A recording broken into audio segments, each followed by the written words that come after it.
AIIMS Vijaypur के इस YouTube, Twitter, Facebook में आप सभी का स्वागत है। कहा जाता है prevention is better than cure.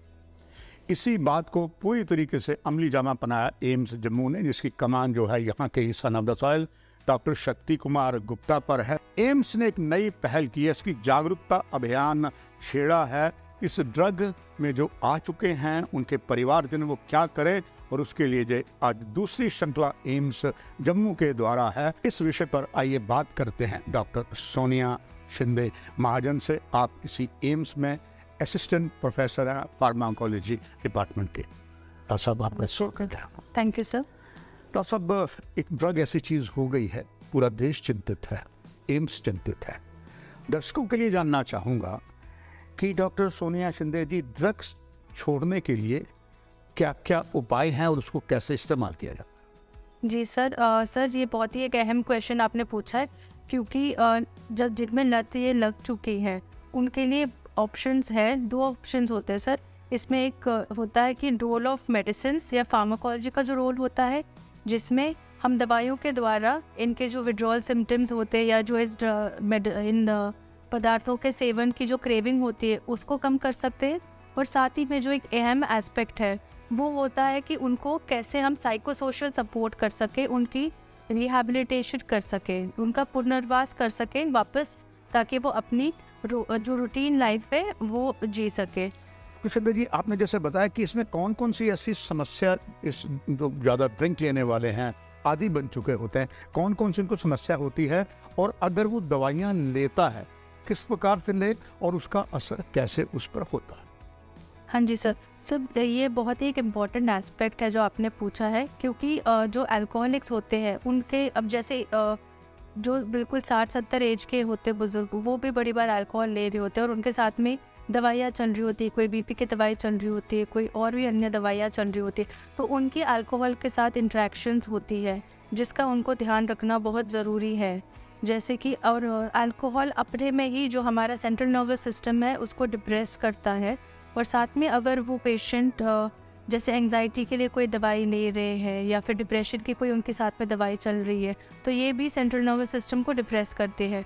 तो इन दोनों का जो एडेड इफेक्ट होगा वो अधिक मात्रा में सीएनएस डिप्रेशन से एक्सीडेंट्स या एरर्स होने का डर होता है। तो एक उसका ध्यान उनको रखना चाहिए कि जब भी शराब ले रहे साथ में इनका इंटरेक्शन हो सकता है। साथ ही में अगर ऐसे पेशेंट्स जो हैं उनको अगर एस्प्रिन या जो पेन किलर्स होती है हमारी, वो अगर ले साथ में अल्कोहल के साथ, तो उसमें रिस्क ऑफ ब्लीडिंग बढ़ जाता है।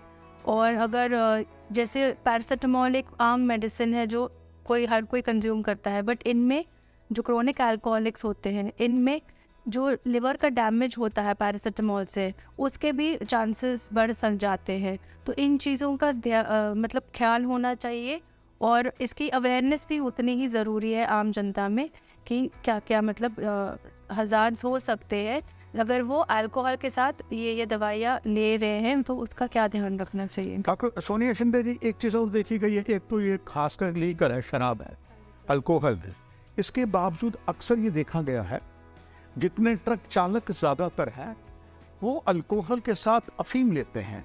और ख़ास करके जो नेशनल हाईवे पर चलते हैं, चाहे जम्मू से श्रीनगर, श्रीनगर से दिल्ली, या भारत के किसी भी कोने में चलते हैं, वो जो अफीम लेते हैं उनसे कई बार आपके पास भी पेशेंट आते होंगे, वो कहते हैं अफीम लेने से हमारी आंखें बिल्कुल खुली रहती हैं, हम आराम से गाड़ी चला सकते हैं, मगर उसके शरीर को बहुत घातक तरीके से वो बीमारी उसको और लाती है। जो उसको अफीम लग चुकी है, कहते अफीमची हो चुका है, क्या डॉक्टर साहब वो वापस सामान्य ज़िंदगी अगर जी सकता है, उसके लिए अब एम्स की क्या भूमिका होगी, वो आप कैसे उनका इलाज करें?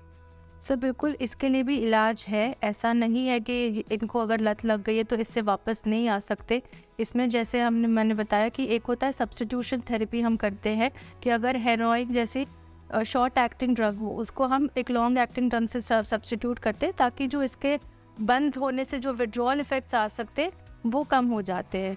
और साथ में इससे अफीम खाने से जो उनको एक प्लेजर मिलता है, जो आनंद मिलता है, उसको कम करने के लिए भी मेडिसिन होती है। नाइट्रोक्सोन जैसी दवाई है जो उसका ओपियोइड एक एंटागोनिस्ट है, तो वो खाने से भी इसकी जो क्रेविंग होती है या जो रिलैप्स होता है वो भी कम हो सकता है। और साथ ही में सर इसमें एक अहम बात ये है, जैसे जो ये अफ़ीम लेते हैं और जो खासकर इंजेक्शन द्वारा लेते हैं, उनमें बड़ी बार वो एक दूसरे के साथ अपनी नीडल्स शेयर करते हैं। तो उस शेयरिंग से HIV, हेपेटाइटिस जैसी जो बीमारियां होती है वो ज़्यादा उसके चांसेस बढ़ जाते हैं। तो ऐसे में भी इन बीमारियों का कैसे हम मतलब इलाज करेंगे, ये भी एक इम्पॉर्टेंट एस्पेक्ट आ जाता है। और साथ में जैसे मैंने पहले बताया कि इसमें साइको सोशल सपोर्ट और रिहैबिलिटेशन अलग अलग तरीके की थेरेपीज से उनको देख के हम इसमें फैमिली और फ्रेंड्स का एक इम्पॉर्टेंट रोल आ जाता है।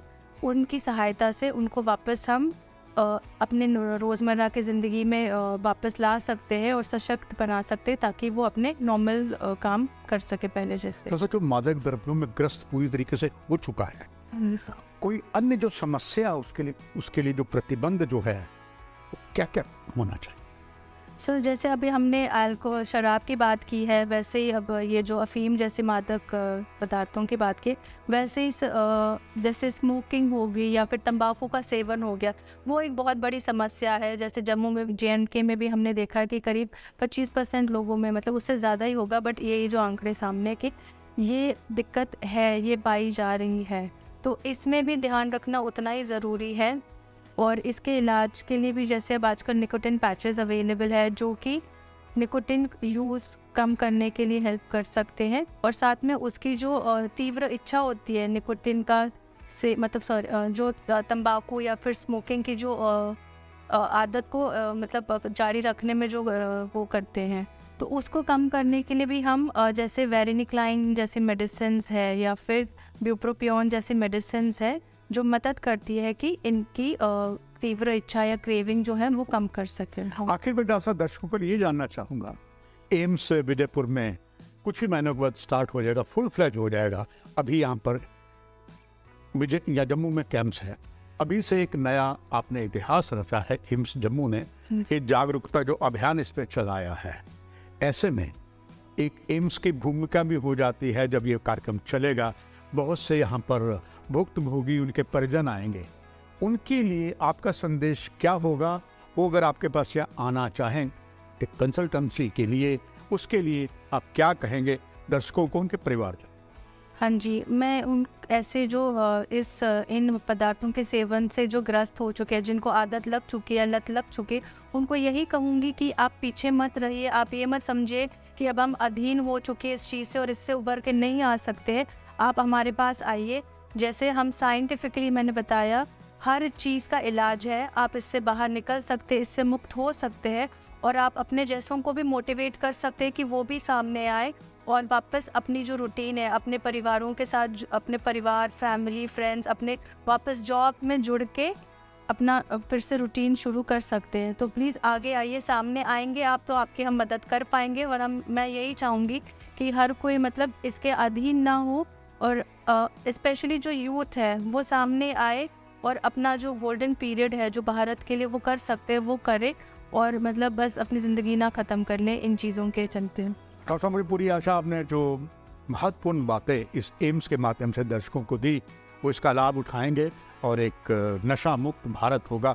यही प्रधानमंत्री, गृह मंत्री और सभी की यही इच्छा है। आपका बहुत धन्यवाद, आपने महत्वपूर्ण जानकारी दी। कार्यक्रम की यही समाप्ति है। नमस्कार। थैंक